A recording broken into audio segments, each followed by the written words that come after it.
Jangan engkau nikmati segala apa yang ada di dalam dunia ini, namun engkau lupa untuk datang bersekutu kepada Tuhan.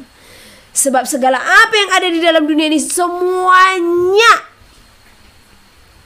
akan ditinggalkan. Semuanya akan lenyap, akan binasa, apapun itu. Ya. Baik gelar saudara, kekayaan saudara, semuanya akan tertinggal. Ya. Coba lihat orang yang mati.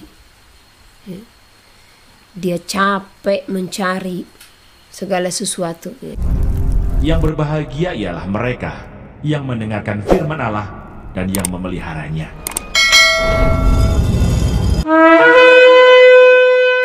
Banyak manusia yang sedang ditangkap, ya. Dan ini bukan hanya ditangkap. Kalau tangkap mungkin masih satu gitu ya, seperti memancing ya, satu. Tetapi ini menjala, ya. Nah, kalau menjala itu yang kita tahu lebih daripada satu. Kenapa iblis bisa menjala manusia? Ya. Jadi penglihatan yang diberikan itu sangat nyata. Karena jumlah manusia yang terseret oleh segala siasat-siasat daripada si jahat itu sudah sangat banyak. Ya. Jadi kalau hanya ditangkap-tangkap seperti itu saja, ya, sudah kurang. Oh, langsung tebar jala mereka. Ya. Di saat tebar jala, sudah banyak jiwa-jiwa yang masuk ke dalam jala atau perangkapnya si jahat, ya. Bagaimana kita dengan penjala jiwa-jiwa, ya? Di saat Tuhan memerintahkan Petrus ya, penjala ikan ya. Nah, dia menebarkan jalanya. Kalau kita pernah nonton filmnya ya, oh banyak banget ikan yang masuk ke dalam jalanya. Tetapi kemudian Tuhan pun menjadikan dia menjadi muridnya, dan dia pun mau memberi diri untuk menjala jiwa-jiwa, jadi penjala manusia ya, membawa kepada kebenaran firman Tuhan. Namun hari ini kita dibukakan dengan satu hal yang sesungguhnya ini penting dan sangat teramat penting untuk kita ketahui. Kalau iblis sedang menebar jalanya, menjala manusia, ya, kurang tangannya untuk menangkap manusia. Saking banyaknya manusia yang telah terseret dan jatuh ke dalam dosa.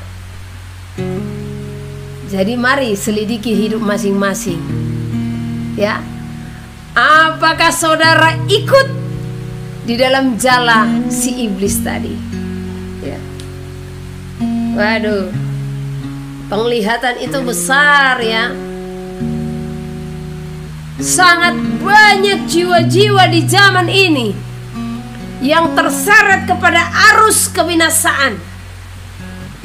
Sangat banyak jiwa-jiwa di zaman ini yang masuk ke dalam perangkap-perangkap yang telah dipasang oleh si jahat, masuk ke dalam siasat-siasat mereka, ya. Oleh karena itu jaga segala hidupmu akan siasat-siasat yang telah dirancangkan oleh si jahat, terlebih di hari-hari terakhir ini, ya. Jadi selidiki, koreksi hati saudara, pikiran saudara, perkataan saudara, ya. Karena akan banyak anak-anak Tuhan yang jatuh ke dalam perangkap ini, yang katanya anak-anak Tuhan, tetapi yang tidak sungguh-sungguh mengikut Tuhan. Yang katanya anak-anak Tuhan, tetapi tidak tekun, tidak taat, dan tidak setia.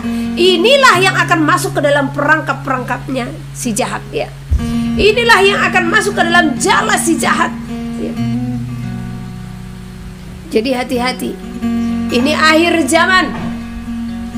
Iblis dengan giat mengerjakan segala pekerjaannya. Mereka bekerja keras sebab apa?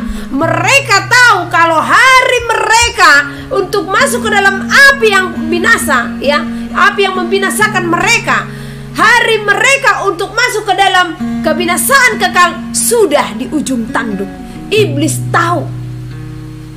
Tetapi sayangnya manusia banyak yang tidak tahu kalau dunia ini sudah akan game over.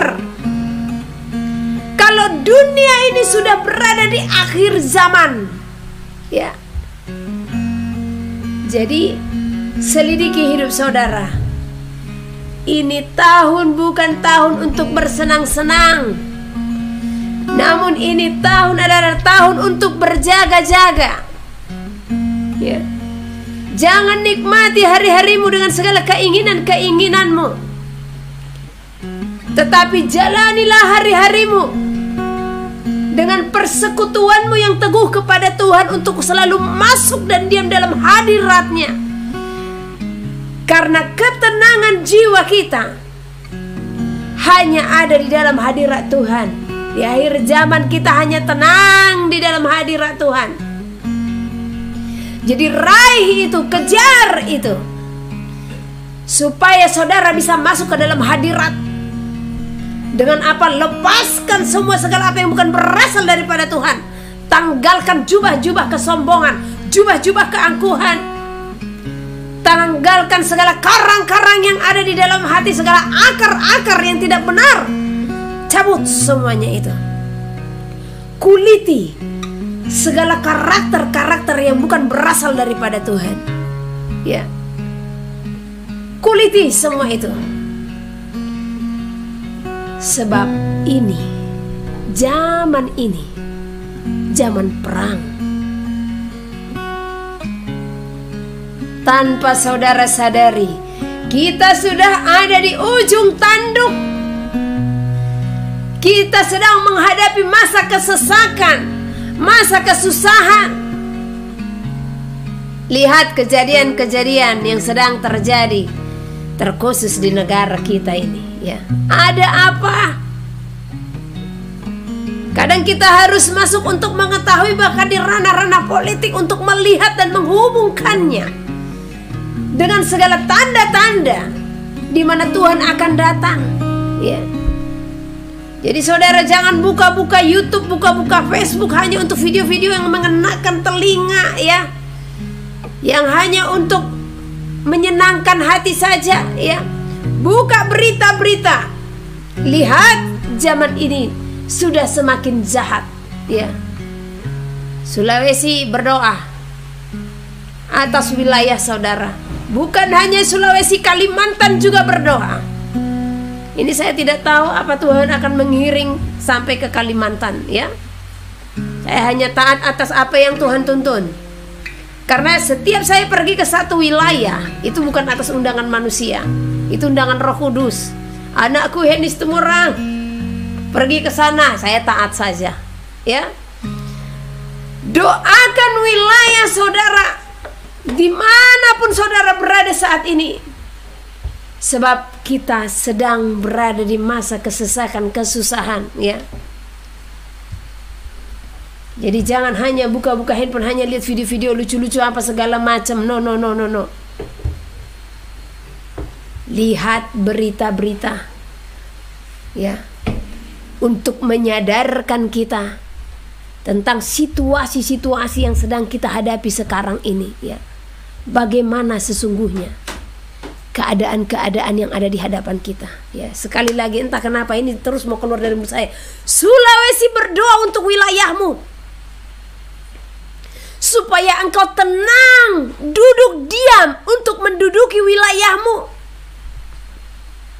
supaya Tuhan jauhkan dari segala bencana-bencana apapun itu, supaya Tuhan jauhkan dari segala kesusahan-kesusahan, ya. Sayangnya ini saya nggak tahu catatan saya ada di mana tentang Sulawesi. Tuhan berfirman akan Sulawesi, sudah begitu lama aku menantikan bangsa ini untuk berseru-seru kepadaku. Berulang kali aku datang dan memperingatkan mereka. Akan tetapi mereka semakin merajalela di dalam keserakahan, di dalam kesombongan, di dalam kecongkakan, di dalam segala kejahatan, firman Tuhan, ya.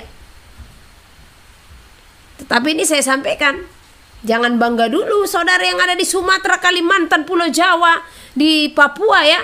Ini sesungguhnya pesan Tuhan bagi seluruhnya. Tetapi saat ini dikhususkan kepada Sulawesi. Karena apa, saudaraku? Sulawesi ini mirip dengan Batak ini, ya kan? Nah, yang mayoritas katanya penduduknya mengenal Tuhan.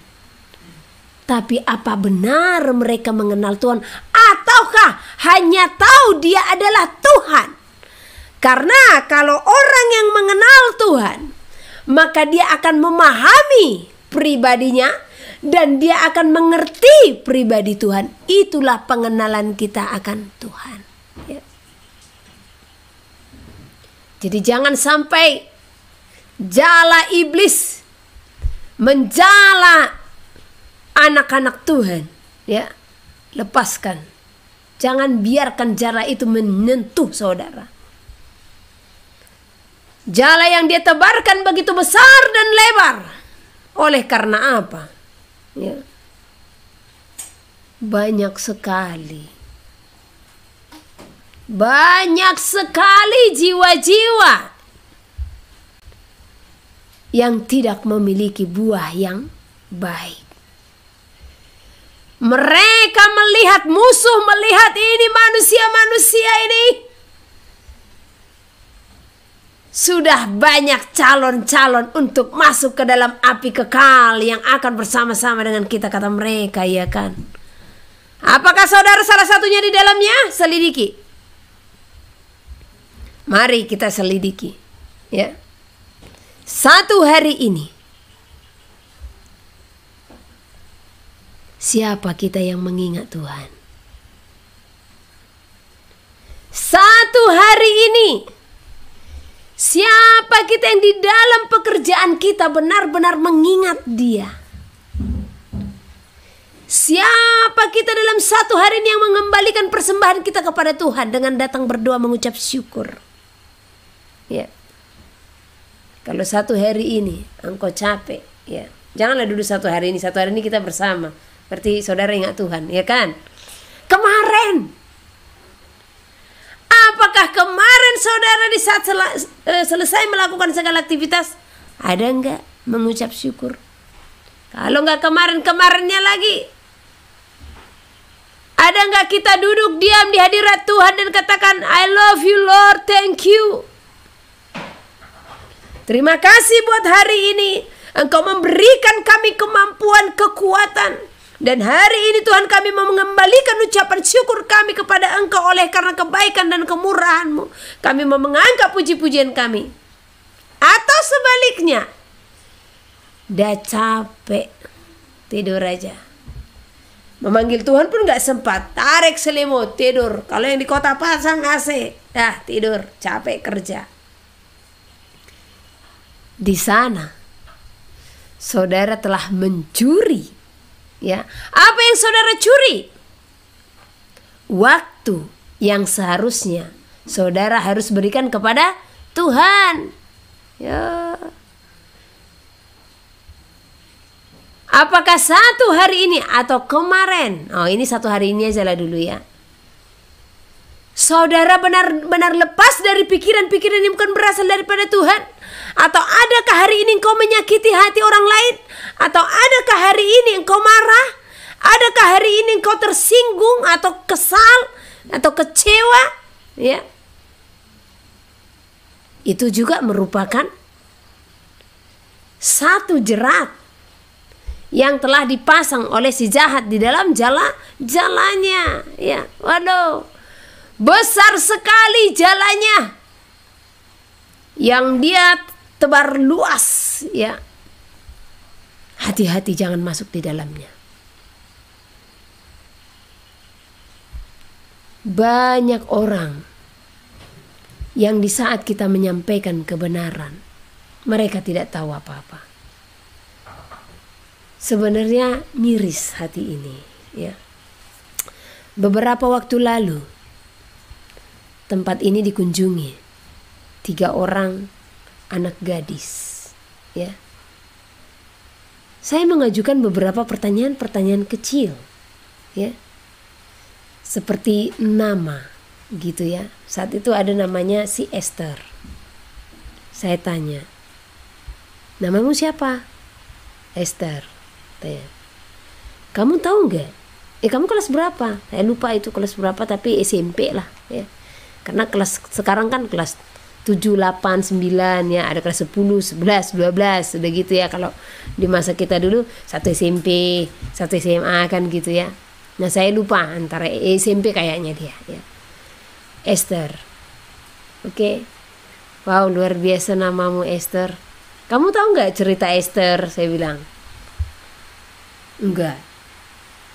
Kamu Kristen? Saya bilang. Iya. Loh, dulu waktu kecil kamu sekolah minggu nggak?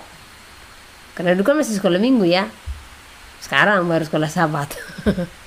Kamu sekolah minggu nggak? Dia senyum aja. Dan saya kasih pertanyaan beberapa. Simpel-simpel saya sambil saya ajak bercanda-bercanda gitu. Karena kan kalau pelayanan ya seperti itu ya. Jangan langsung bawa Alkitab. Ya, kamu begini-begini. Oh, salah saudara. Saya metode penginjilannya bahkan Alkitab ini selalu di tas. Tapi apa? Firman itu menjadi daging kita, menjadi rema dalam hidup kita, sehingga segala perkataan kita perkataan firman ya. Jadi jangan saudara menganggap kalau saya tidak bawa Alkitab, tidak baca Alkitab, oh ini Bu Heni tidak ada firman. Baik. Kalau firman itu hanya sebagai huruf yang mati saja, yang hanya kita akan bacakan, tidak ada gunanya. Tetapi kalau firman itu kita baca dan menjadi rema, maka itu sudah menjadi kehidupan kita, yang menghidupi kita ya. Jadi kita hafal seperti itu. Walau pelafalannya nggak meski tahu tertulis di mana gitu ya, mana terhafal ini berapa ribu ayat ini ya kan. Oke. Nah, ya. Banyak pertanyaan-pertanyaan yang saya ajukan tidak tahu. Jadi kalau kamu mati kemana? Ya nggak tahu, terserah Tuhan.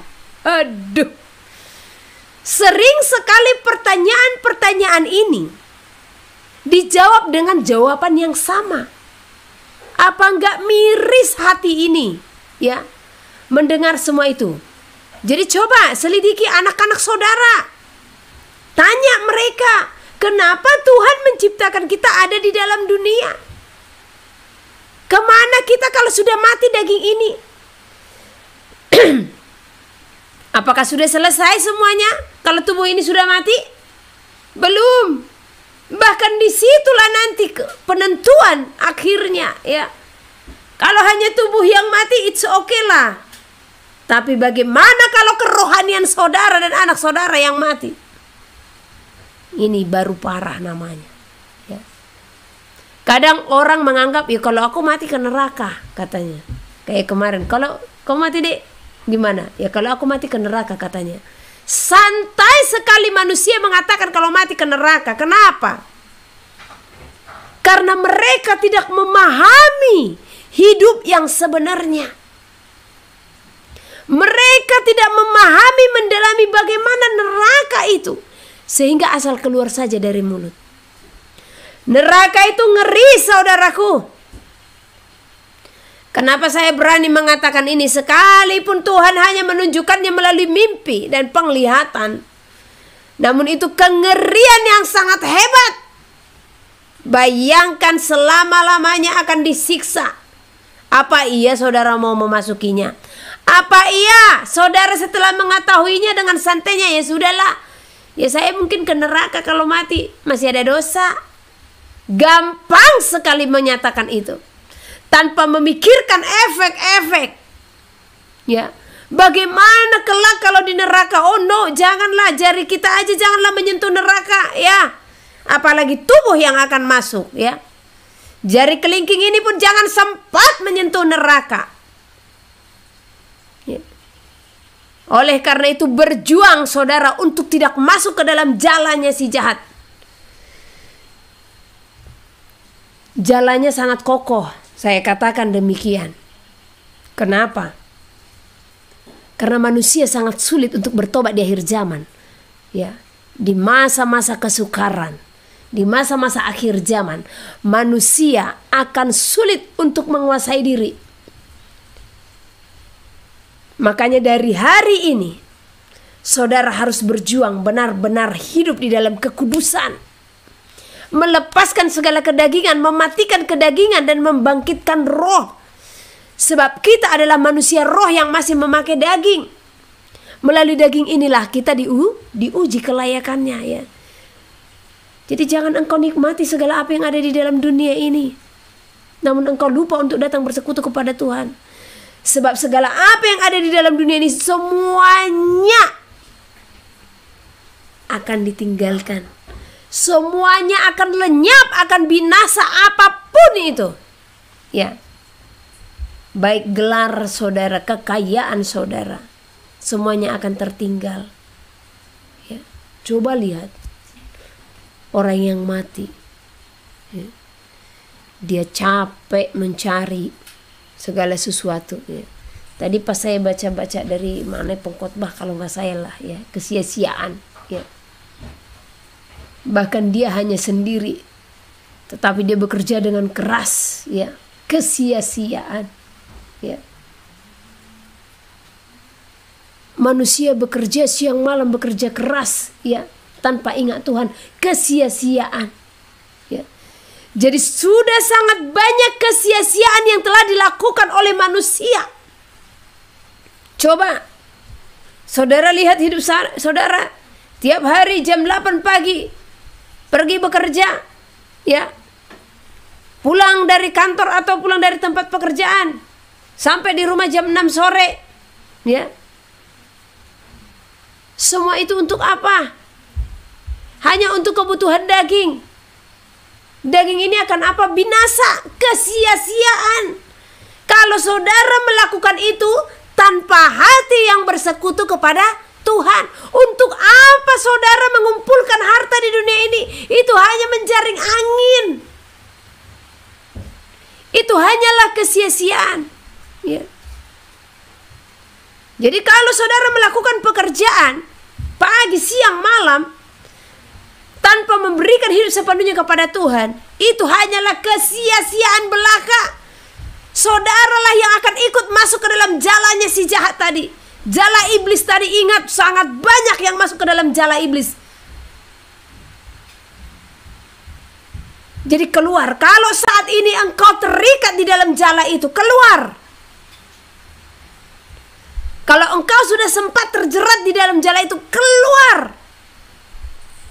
Hanya Tuhan yang mampu mengeluarkanmu dari jerat yang telah dilakukan oleh si iblis. Tetapi ingat, kuasa Tuhan terlebih besar. Tetapi jangan kita menyampaikan perkataan kuasa Tuhan lebih besar, ya.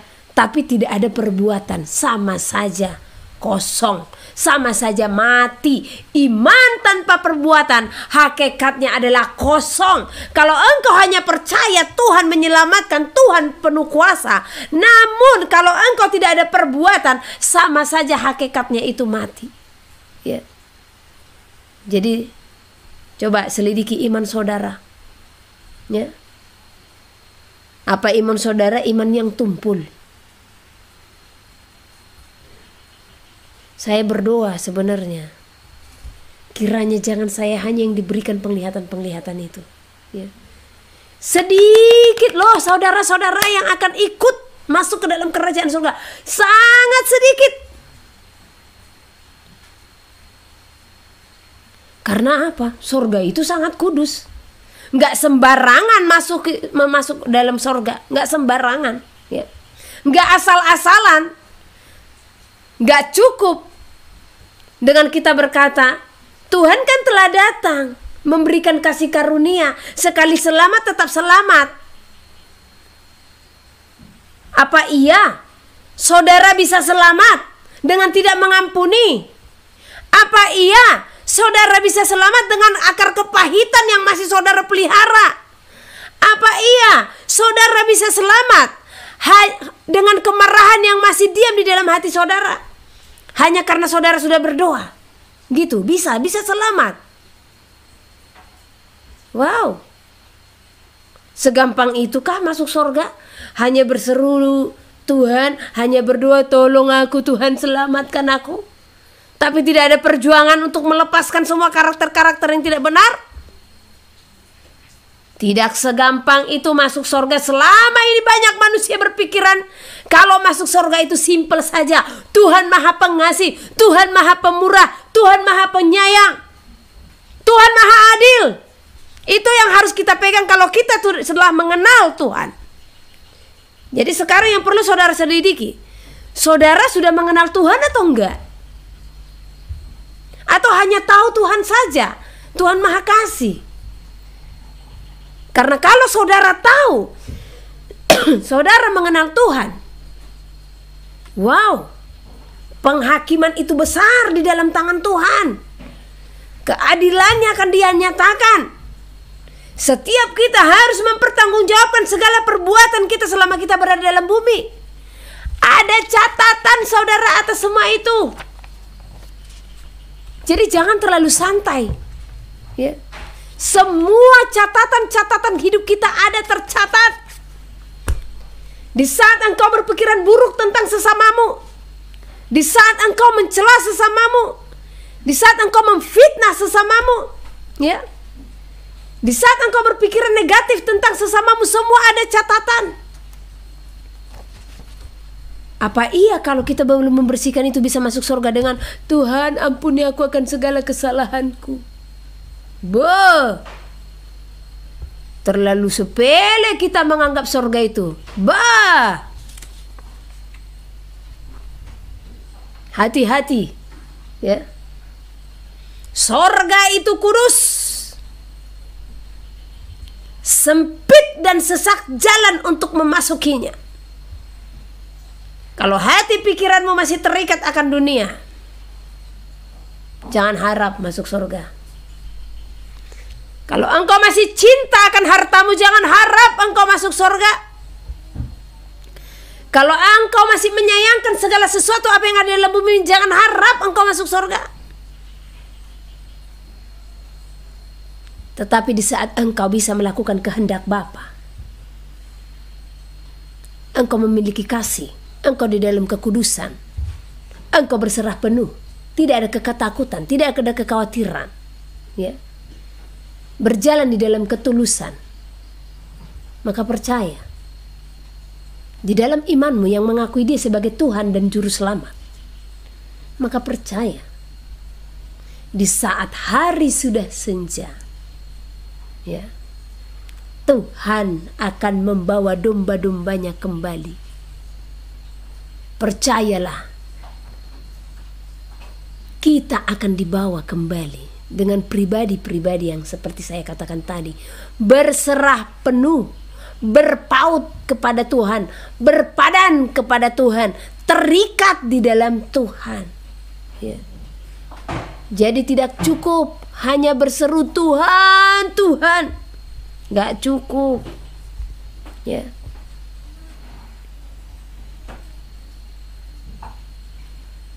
Kita harus melakukan kehendak Bapa yang di sorga. Nah, seperti itu. Karena banyak orang berdoa, tolong Tuhan, lepaskan segala kemarahanku. Tapi segitu dicolek dikit, ya, apa? Katanya, ya kan? Langsung naik pitam. Ya. Coba lihat. Nah, katanya lepaskan kemarahanku. Enak banget. Kalau di saat kita berdoa langsung Tuhan cabut, udah lepas kemarahanmu nakku, katanya, ya. Berjuang di saat kita berdoa untuk segala sesuatu dilepaskan daripada diri kita, ya. Di saat itu juga ujian pun akan diberikan kepada kita. Namun ketahuilah di saat itu Tuhan menyatakan pertolongannya. Di saat apa? Kita bisa sangkal diri. Itu kuncinya. Sangkal diri, pikul salib, ya. Ini ada yang jalan-jalan di kakiku ini. Sangkal diri, pikul salib setiap hari. Ya. Coba saudara buka, kita buka ya. Jangan saudara, saya juga harus buka. Lukas 9 Tadinya ini nggak ada ayat-ayat firman yang mau saya sampaikan, hanya pemberitahuan kalau iblis sedang menebar jalanya. Ngeri aku melihatnya itu. Lukas pasal yang ke-9 ayat 23. Katanya kepada mereka semua, setiap orang yang mau mengikut aku, ia harus menyangkal dirinya, memikul salibnya setiap hari dan mengikut aku. Aduh. Jadi kalau saudara katakan mau mengikut Tuhan, ya, mau nggak mengikut Tuhan? Siapa nih yang mau mengikut Tuhan? Angkat tangan dulu, ya kan? Gimana caranya angkat tangan, Bu? Tempel sehelu-helu, ya. Kalau kita katakan mau mengikut Tuhan, firman Tuhan katakan harus siap apa? Menyangkal diri, pikul salib setiap hari, ya. Bukan setiap minggu, bukan setiap bulan. Setiap hari. Sekali lagi saya akan bacakan katanya kepada mereka semua. Setiap orang yang mau mengikut aku, ia harus menyangkal dirinya, memikul salibnya setiap hari dan mengikut aku, kata Tuhan. Ya. Ini syarat-syarat mengikut Tuhan. Kenapa harus setiap hari? Kenapa nggak setiap minggu atau setiap bulan?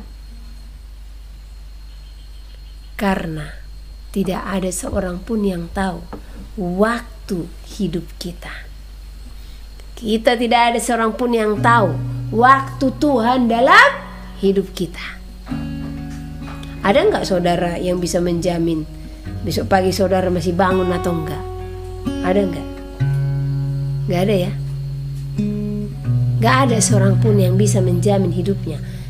Bahkan 1 jam ke depan, 2 jam ke depan, 3 jam ke depan, atau 1 hari, 2 hari, 1 minggu, 1 bulan, 1 tahun, gak ada yang bisa menjamin, ya.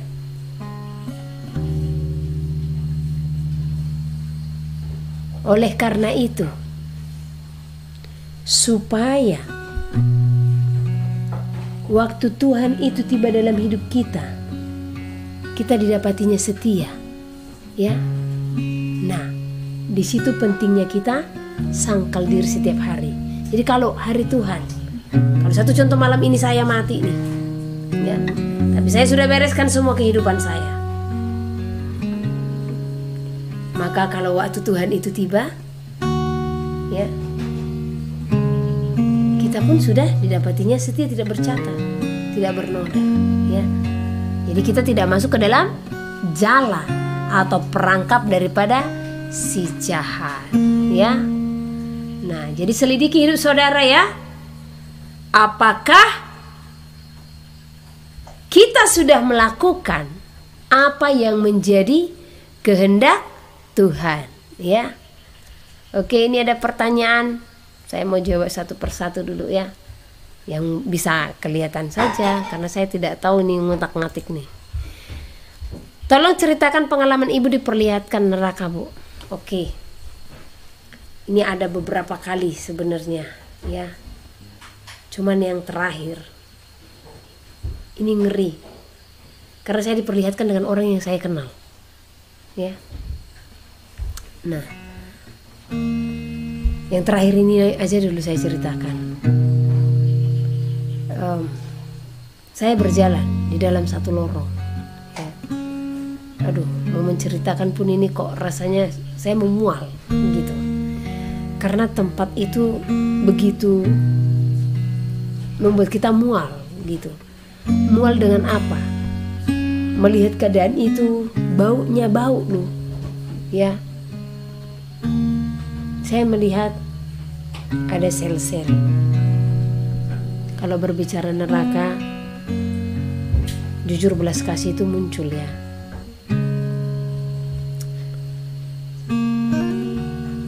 Jadi saya bisa rasakan gimana hati Tuhan. Tuhan tidak berkenan dengan kebinasaan umatnya, ya. Ini ini pun masih muncul terngiang di mata saya waktu saya melihat itu. Karena sampai detik ini saya masih melihat orangnya masih keras gitu. Saya berjalan, kemudian saya diperlihatkan sel seperti tahanan-tahanan ya. Nah, di dalam sel-sel itu banyak jeritan-jeritan. Mereka berteriak minta tolong gitu ya. Mereka menjalani siksaan, hukuman. Dan di satu pintu sel saya diberhentikan gitu.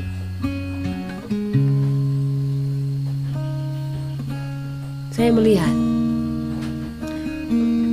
orang yang dulu saya kenal. Saya sangat mengasihinya. Ya. Ya gimana lah kita dengan saudara seiman ya. Saya melihat dia ada di sana. Saya kaget sebenarnya dan saya tidak mengharapkan. Jujur sampai detik ini saya belum menyampaikan ke orangnya.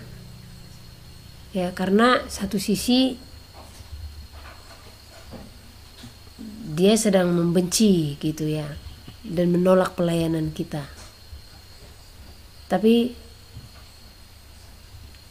saya bertanya, kenapa sih saya harus diperlihatkan dengan keadaannya di situ gitu ya. Tapi saya tetap pantau. Kami mengasihi dia. Sekejahat apapun orang sama kami ya kami sangat mengasihinya gitu ya. Tapi saya melihat dia di dalam itu membuat saya gimana ya, ngeri gitu, apalagi orang yang kita kenal ya. Jadi di dalam neraka itu tadi berbicara sel-sel ya, tapi berbicara api itu ya, jangan pernah memasukinya, jangan, karena itu hanya sekali dan selama-lamanya di dalamnya. Berusahalah untuk keluar karena kengerian yang sangat hebat, nggak bisa tergambarkan ya. Tadi siang kami sedang bakar-bakar gitu. Karena kita kan pembersihan ladang gitu ya. Jadi saya suka membuka api. Jadi membakar-bakar dan apinya besar itu. Namanya bakar-bakar kayu. Sembari saya masukkan api kayu gitu ya. Sembari saya merasakan panasnya api gitu. Itu saja sudah sangat menyakitkan. Apalagi api neraka. Yang dimana kesakitan itu akan selama-lamanya. Jadi jeritan-jeritan mereka itu membuat kita gak tahan gitu. Mereka menjerit semua, minta tolong gitu ya. Tetapi terlambat. Karena selama di bumi lah Tuhan bisa menolong kita dengan berbagai caranya. Tetapi kita yang tidak pernah memberi hati ya. Kita diingatkan, kita diberi pesan-pesan gitu ya. Kita mengabaikannya. Bahkan kalau pesan itu sangat keras gitu ya, kita pun membenci orang yang menyampaikannya. Hal ini sering saya alami gitu. Satu sisi saya tidak punya keuntungan gitu untuk menyampaikan pesan-pesan Tuhan sama saudara-saudara. Gak ada untung saya. Tetapi semuanya itu cara Tuhan untuk mengingatkan kita ya. Kesalahan-kesalahan saudara gitu. Kalau Tuhan izinkan saya sampaikan, saya akan sampaikan gitu ya. Kadang saya berpikir, kenapa sih manusia ini sudah diberi peringatan gitu ya, bahkan menghujat. Karena kasih Tuhan lah Tuhan memberikan teguran. Karena sudah banyak kita yang tidak sadar dengan kesalahan-kesalahan. Sementara ini akhir zaman, ya. Tuhan sudah mau datang. Tuhan sudah mau datang. Gak ada waktu lagi.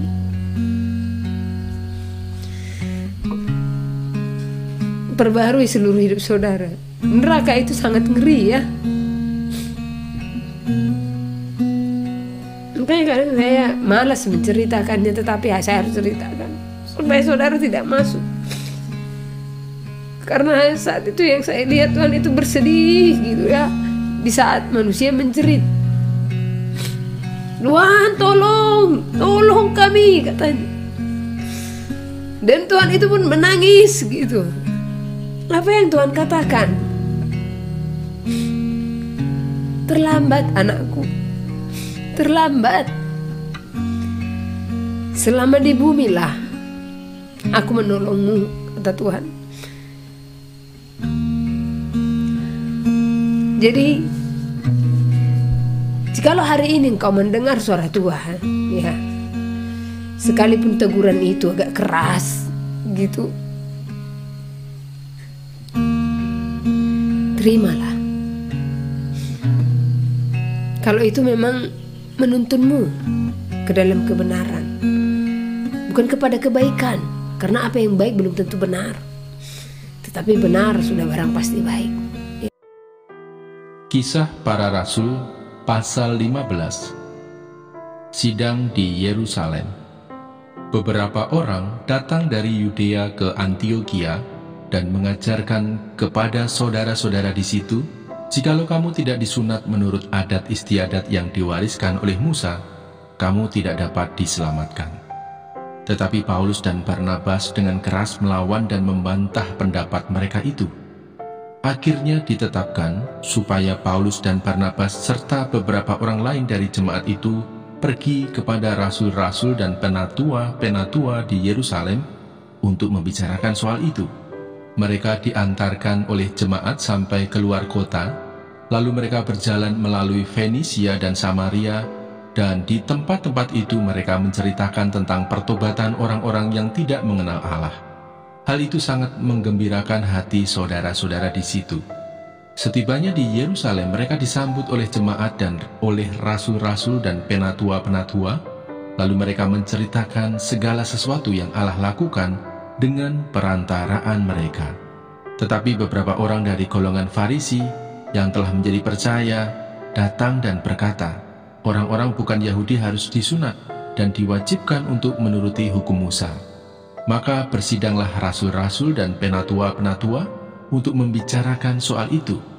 Sesudah beberapa waktu lamanya berlangsung pertukaran pikiran mengenai soal itu, berdirilah Petrus dan berkata kepada mereka, "Hai saudara-saudara, kamu tahu bahwa telah sejak semula Allah memilih aku dari antara kamu, supaya dengan perantaraan mulutku bangsa-bangsa lain mendengar berita Injil dan menjadi percaya.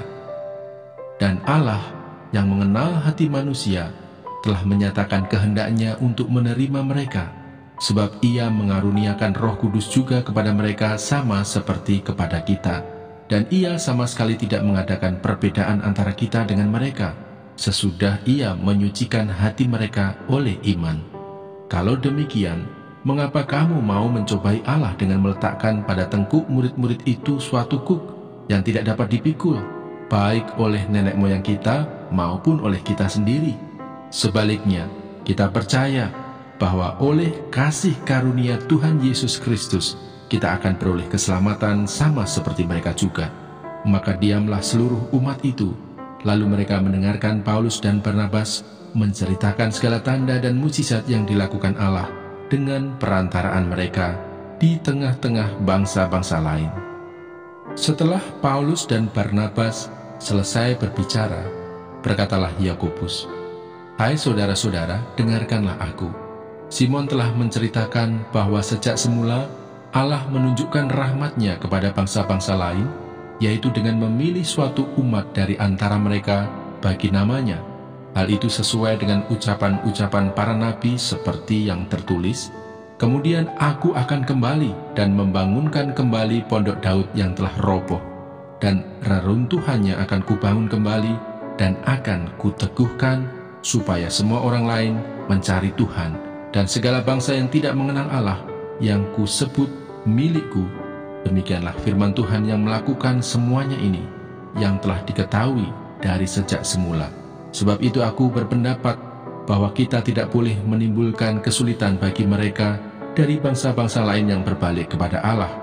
Tetapi kita harus menulis surat kepada mereka, supaya mereka menjauhkan diri dari makanan yang telah dicemarkan berhala-berhala, dari percabulan, dari daging binatang yang mati dicekik, dan dari darah. Sebab sejak zaman dulu hukum Musa diberitakan di tiap-tiap kota, dan sampai sekarang hukum itu dibacakan tiap-tiap hari Sabat di rumah-rumah ibadat. Jawab kepada Antiokhia. Maka rasul-rasul dan penatua-penatua beserta seluruh jemaat itu mengambil keputusan untuk memilih dari antara mereka beberapa orang yang akan diutus ke Antiokhia bersama-sama dengan Paulus dan Barnabas, yaitu Yudas yang disebut Barsabas dan Silas. Keduanya adalah orang terpandang di antara saudara-saudara itu. Kepada mereka diserahkan surat yang bunyinya, "Salam dari rasul-rasul dan penatua-penatua, dari saudara-saudaramu kepada saudara-saudara di Antiokhia, Syria, dan Kilikia yang berasal dari bangsa-bangsa lain. Kami telah mendengar bahwa ada beberapa orang di antara kami yang tiada mendapat pesan dari kami, telah menggelisahkan dan menggoyangkan hatimu dengan ajaran mereka. Sebab itu dengan bulat hati kami telah memutuskan untuk memilih dan mengutus beberapa orang kepada kamu bersama-sama dengan Barnabas dan Paulus yang kami kasihi, yaitu 2 orang yang telah mempertaruhkan nyawanya karena nama Tuhan kita Yesus Kristus. Maka kami telah mengutus Yudas dan Silas, yang dengan lisan akan menyampaikan pesan yang tertulis ini juga kepada kamu. Sebab adalah keputusan Roh Kudus dan keputusan kami, supaya kepada kamu jangan ditanggungkan lebih banyak beban daripada yang perlu ini. Kamu harus menjauhkan diri dari makanan yang dipersembahkan kepada berhala, dari darah, dari daging binatang yang mati dicekik, dan dari percabulan. Jikalau kamu memelihara diri dari hal-hal ini, kamu berbuat baik. Sekianlah, selamat." Setelah berpamitan, Yudas dan Silas berangkat ke Antiokhia. Di situ mereka memanggil seluruh jemaat berkumpul, lalu menyerahkan surat itu kepada mereka. Setelah membaca surat itu, jemaat bersuka cita karena isinya yang menghiburkan. Yudas dan Silas yang adalah juga nabi, lama menasihati saudara-saudara itu dan menguatkan hati mereka. Dan sesudah beberapa waktu keduanya tinggal di situ, saudara-saudara itu melepas mereka dalam damai untuk kembali kepada mereka yang mengutusnya. Tetapi Silas memutuskan untuk tinggal di situ. Perselisihan antara Paulus dan Barnabas. Paulus dan Barnabas tinggal beberapa lama di Antiokhia. Mereka bersama-sama dengan banyak orang lain mengajar dan memberitakan firman Tuhan. Tetapi beberapa waktu kemudian berkatalah Paulus kepada Barnabas, "Baiklah kita kembali kepada saudara-saudara kita di setiap kota di mana kita telah memberitakan firman Tuhan untuk melihat bagaimana keadaan mereka." Barnabas ingin membawa juga Yohanes yang disebut Markus, tetapi Paulus dengan tegas berkata bahwa tidak baik membawa serta orang yang telah meninggalkan mereka di Pamfilia dan tidak mau turut bekerja bersama-sama dengan mereka. Hal itu menimbulkan perselisihan yang tajam, sehingga mereka berpisah, dan Barnabas membawa Markus juga sertanya berlayar ke Siprus. Tetapi Paulus memilih Silas, dan sesudah diserahkan oleh saudara-saudara itu kepada kasih karunia Tuhan, berangkatlah ia mengelilingi Syria dan Kilikia sambil meneguhkan jemaat-jemaat di situ.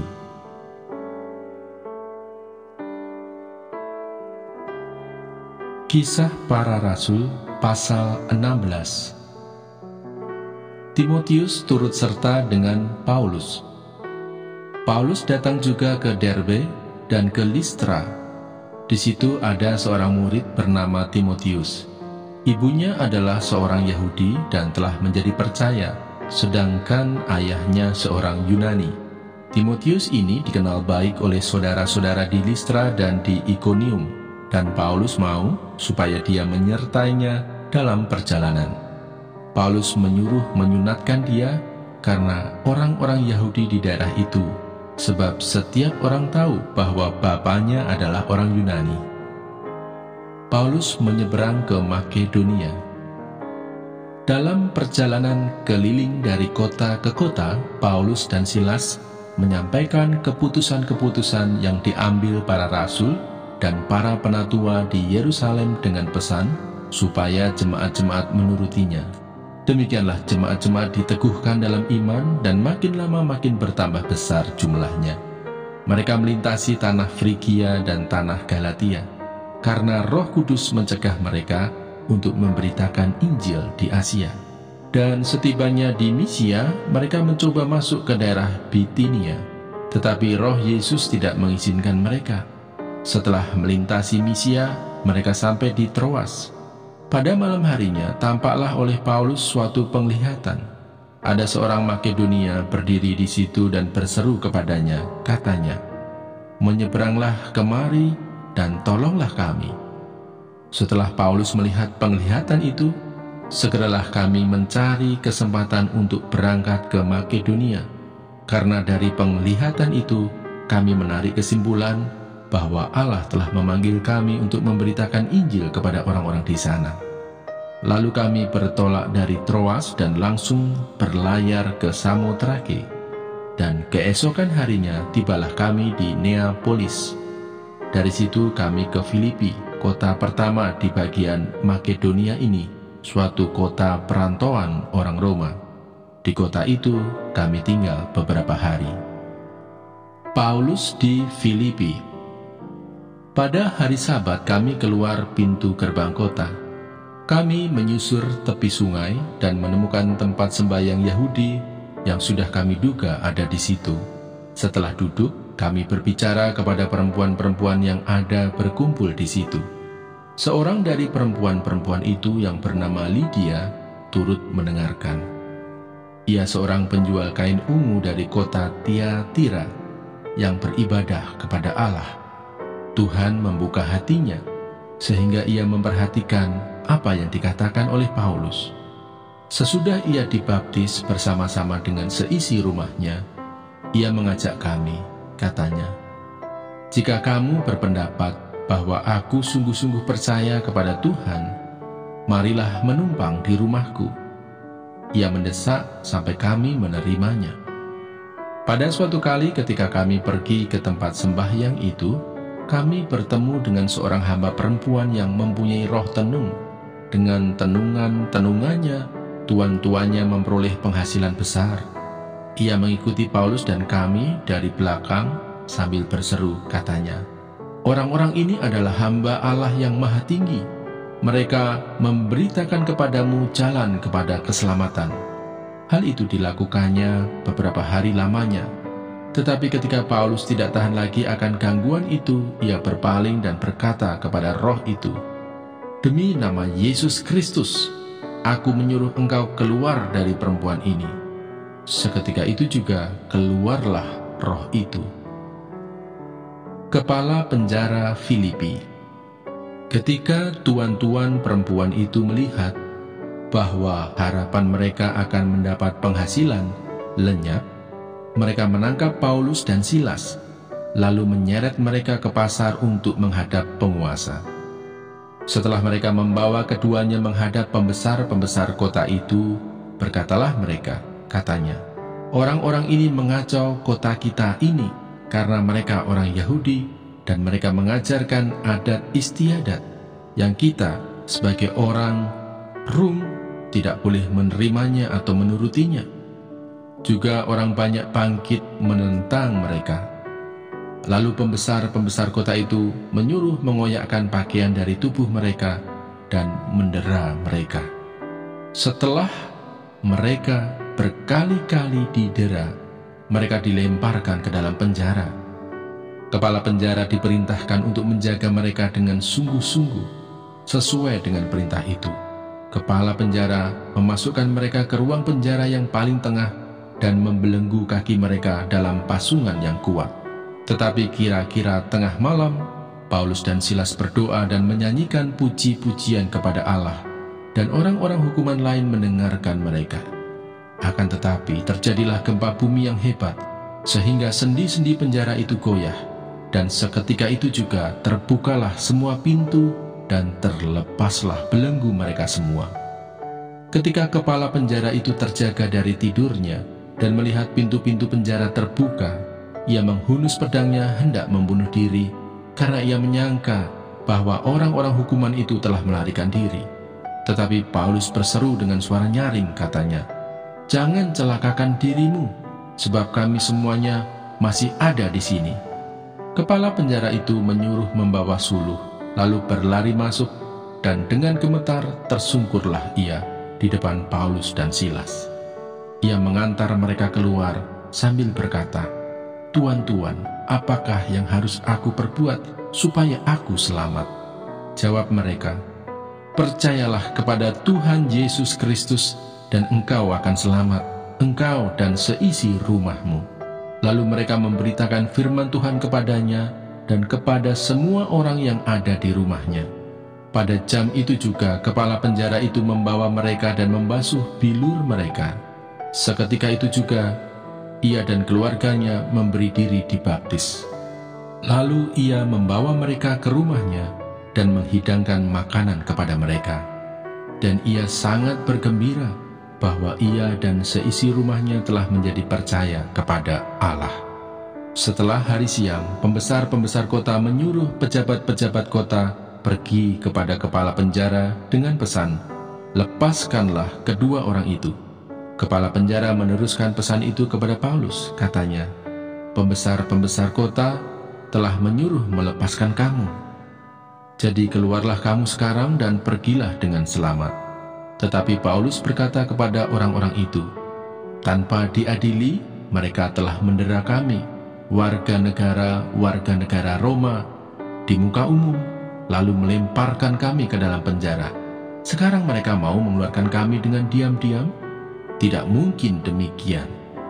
Biarlah mereka datang sendiri dan membawa kami keluar." Pejabat-pejabat itu menyampaikan perkataan itu kepada pembesar-pembesar kota. Ketika mereka mendengar bahwa Paulus dan Silas adalah orang Rom, maka takutlah mereka. Mereka datang minta maaf, lalu membawa kedua rasul itu keluar dan memohon supaya mereka meninggalkan kota itu. Lalu mereka meninggalkan penjara itu dan pergi ke rumah Lydia. Dan setelah bertemu dengan saudara-saudara di situ dan menghiburkan mereka, berangkatlah kedua rasul itu. Yang berbahagia ialah mereka yang mendengarkan firman Allah dan yang memeliharanya.